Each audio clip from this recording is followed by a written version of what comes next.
সবাই বলে বয়স বাড়ে, আমি বলি কমে রে, ওরে ভাই আমি বলি কমে। আজকে আমাদের বাংলাদেশ সাংস্কৃতিক জোটের 3 জন সদস্য, বাউল বাতাসের সভাপতি বাউল করিম শাহ এবং জাতীয় মানব কল্যাণ ফাউন্ডেশনের সভাপতি রহিম ফরাজি এবং আমাদের প্রত্যাশার, যাকে আপনারা মানবতার ফেরিওয়ালা হিসেবে চিনেন, সালাম শামীম, এই 3 জনের জন্মদিন। তাদের এই 3 জনের জন্মদিনে বাংলাদেশ সাংস্কৃতিক জোটের পক্ষ থেকে তাদেরকে শুভেচ্ছা ও অভিনন্দন জানাই। শুভ জন্মদিন। তা সবার কাছে এতটুকু দোয়া চাই যে সারা জীবন এইভাবে যেন আপনাদের সাথে চলতে পারি, থাকতে পারি, এটি আপনাদের কাছে চাওয়া।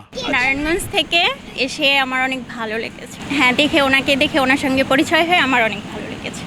কারণ আমাদের এটা একটা অরাজনৈতিক মানবিক সংগঠন, আমরা কন্টিনিউ এভাবে কাজ করে যাচ্ছি এবং আমাদের জন্য আরও দোয়া রাখবেন, আমরা যেন এইভাবে সামনে আরও এগিয়ে যেতে পারি। আমি এখানে আমার সালাম শামীম ভাই আমার অনেক ভালো ফ্রেন্ড। উনি বলার সঙ্গে যখন উনি আমাকে বলেছে ফোনে যে আমরা গরিবদেরকে খাওয়াবো, তা আমি বলছি লোকেশনটা বলো। একবারও জিজ্ঞাসা করিনি যে আমি মানে কি বিষয়ে কি। উনি আমাকে বলেছে আমার জন্মদিন উপলক্ষে আমি খাওয়াবো গরিবদেরকে। আমি মানে 5টা থেকে আমি এখানে ওয়েটিংয়ে আছি, শুধুমাত্র এই গরিবদের আমি নিজের হাতে খাওয়াবো এই আশায়। আমি অনেক ভালো লেগেছে। আমার মনে হয় আমি এত আনন্দ কখনো পাইনি। অনেক অনেক অনেক বেশি ভালো লেগেছে, কারণ মানবতার ফেরিওয়ালা। আমার মনে হচ্ছে মানবিক একটা কাজ আজকে নিজের হাতে করতে পেরেছি। হ্যাঁ, ইতিপূর্বেও করেছি, ভবিষ্যতেও করব, কিন্তু ওনাদের সঙ্গে আমি যখন ওনাদের টিমে যুক্ত হলাম, নিজের হাতে তাদেরকে খাবার খাওয়ালাম, এটা একটা আলাদা ফিলিংস, আলাদা একটা মানে আনন্দ। এটা কাউকে বলে বোঝাতে পারবো না আমি মনে করি। এবং সবাই আমাকে অনেক অনেক সম্মান দিয়েছে। দীর্ঘ আমরা 4 বছর থেকে আমাদের প্রত্যাশা সংগঠন থেকে আমরা অসহায় মানুষদের খাবার বিতরণ করছি। আর এই খাবার বিতরণ করছি আসলে আমরা যারা আছি তারা নিজ দায়িত্বেই আমরা করতেছি। এটা আমাদের যার মানে যতটুক পারে আমরা সবার থেকে আমরা সহযোগিতা করতেছি।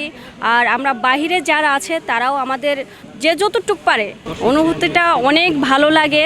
আর এই পথ শিশুরা এই রাস্তা তাদের জীবনযাপন করতেছে। কারো মা আছে, কারো মা নেই, কারো বাবা আছে, কারো বাবা নেই, কারো দেখা যাচ্ছে মা বাবা কিছু নেই। এই কমলাপুর রেল স্টেশনে তারা প্ল্যাটফর্মে তারা দিনরাত ঘুমাচ্ছে, চলতেছে, থাকতেছে। অনেকে অনেকভাবে তাদের ছোট নজরে দেখতেছে, কথা বলতেছে। আসলে ভাইয়া এটা সম্পূর্ণ একটা অরাজনৈতিক সংগঠন, এটি একটি মানবিক সংগঠন। আসলে মানবিকতা সবার মধ্যে যাতে থাকে, আমরা যে এভাবে আমাদের এই মানবিকতার সাথে আমাদের এই কার্যক্রমগুলা, আমাদের এই সংগঠনটা কিন্তু আমরা তিলে তিলে আজকে এত দূর পর্যন্ত আসি। 4 বছর আগে থেকে আমরা অসহায় ছিন্নমূল মানুষদের পাশে দাঁড়ানো বলেন, তাদের মাঝে খাবার বিতরণ বলেন এবং পোশাক বিতরণের মাঝ দিয়ে আমরা তাদের পাশে দাঁড়িয়ে আছি। এটাই হলো আমাদের উদ্দেশ্য, যেহেতু মানুষ মানুষের জন্য। আমাদের প্রত্যাশা নামক একটি মানবিক সংগঠন, প্রতিষ্ঠাতা আব্দুস সালাম সাহেব। আব্দুস সালাম সাহেব উনি একজন মানবিক এবং মানবতার পেরিওয়ালা। দীর্ঘদিন যাবৎ উনি যখন ছোটবেলা থেকেই এই যে পথ শিশু, আপনারা দর্শক আপনারা যাদেরকে দেখছেন, এই যে দেখুন এই যে পথ শিশু, এইসব শিশুদেরকে উনি আগলে রাখেন এবং ভালোবাসা দিয়েই এ পর্যন্ত ওনার জীবনেরই পথ চলা। পথ চলতে চলতেই উনি যখন চিন্তা করলেন যে একটি মানবিক সেবামূলক প্রতিষ্ঠান, যেটা সম্পূর্ণরূপে অরাজনৈতিক প্রতিষ্ঠান উনি গড়ে তুলবেন, যেমনটা তার ইচ্ছা ছিল তেমনটাই উনি গড়ে উঠিয়েছিলেন পথ শিশুদেরকে নিয়েই।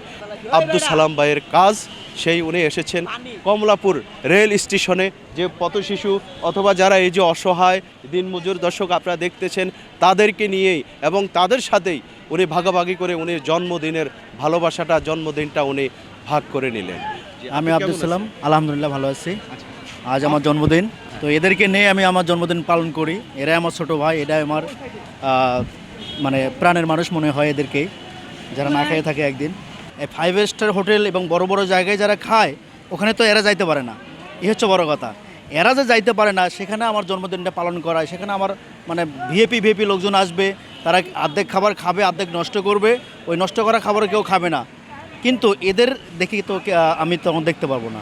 এই জন্য আমার ইচ্ছা এদের সঙ্গে আমি যেহেতু প্রতিনিয়ত থাকার চেষ্টা এবং প্রতিদিন এদের খাওয়ানোর চেষ্টা করে যাচ্ছি। আশা করি আগামী দিনেও খাওয়ার চেষ্টা করে যাব। আমার সঙ্গে যারা আছে সকলেই অনেক পরিশ্রমী, অনেক ভালো। আমাদের প্রত্যাশা মানবিক সংগঠন, এটি মাথায় নিয়ে আগামী দিনে চলতে চাই। এটা হলো আমার জন্মদিনের সার্থকতা। ওরা মাঝে মাঝে তো নিয়ে আসে, আবার অনেক টাইম শীতের দিনে পোশাক দিয়ে যায়। আবার এই খিচুড়ি অনেক টাইমে পাক করে খাওয়া হয় আমাদেরকে, অনেক ভালো লাগছে খাওয়ানটা। সকালে খেয়েছিলাম, নাস্তা খেয়েছিলাম, নাস্তা খেয়ে দুপুরে খাই নাই, বিকেলে ভাত খাইছিলাম, এখন এই যে খাইলাম বাইরে। আল্লাহ তাদেরকে ভালো রাখুক। খিচুড়ি খাই না, ভালো লাগতেছে। সকাল থেকে কিছুই খাইনি, না ভালো লাগতেছে। হ্যাঁ বলতে চাই আল্লাহর জন্য তাদেরকে ভালো রাখুক, তাদেরকে অনেক দিন বাঁচিয়ে রাখুক। একজন মহিলা দিল, তো আবার নিজের হাতে